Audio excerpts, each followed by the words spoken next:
Wait a minute. Stop right there. Before you go clicking buttons and getting your heart rate up, we need to talk. We need to stand in our truth about what is happening with your money over at Wealthsimple. I know the feeling. You've worked 40 years.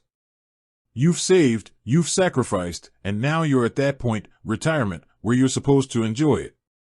You go to move your money, you try to get that cash for a trip or a new roof or just to have it in your hands where it belongs, and the system says no. Or it says wait. And suddenly, that fear creeps in. You start thinking, is my money gone? Did I pick the wrong place? Why am I being locked out of my own life's work? Listen to me, your money is not gone. But the reason you can't touch it right now usually comes down to one of three things, and we are going to fix it right here, right now.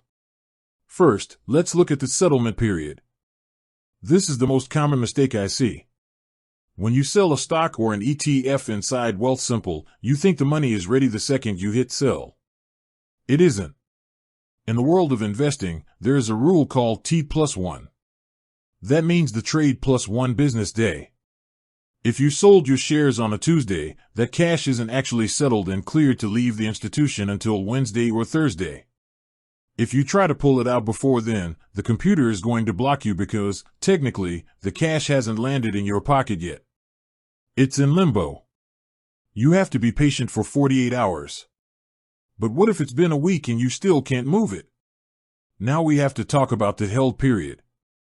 If you just deposited money from your bank into Wealthsimple and then immediately tried to send it back or move it elsewhere, Wealthsimple is going to put a 5-day hold on those funds. They are making sure your original bank transfer actually clears. They aren't being mean, they are protecting the institution from fraud. If you are in a rush, you have to plan for this. You cannot move money in on Monday and expect to move it out on Tuesday. Now, for those of you nearing retirement, here is the big one that scares people, the account type. If your money is sitting in a locked-in retirement account, and lira, you cannot just take it out. It's in the name. It is locked. These are funds that came from a former employer's pension plan, and by law, they are meant to provide you with a lifetime income. You can't just go to the ATM and pull out $20,000 from a lira to buy a car. To get that money, you usually have to convert it to a life income fund, or an LIF, once you reach a certain age, and even then, there are minimums and maximums on what you can take. If you're clicking withdraw and it's failing, look at the label on that account. Is it an RRSP?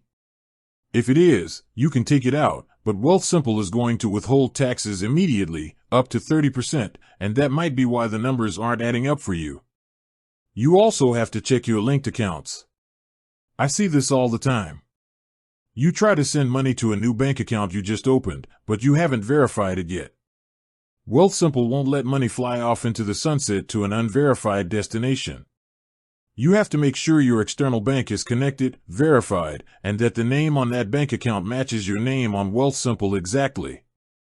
If your middle initial is on one and not the other, the system might flag it and stop the transfer. The fear you're feeling, that loss of control, it comes from not understanding the plumbing of the financial system. You think it's a vault with your name on it. It's actually a series of digital pipes.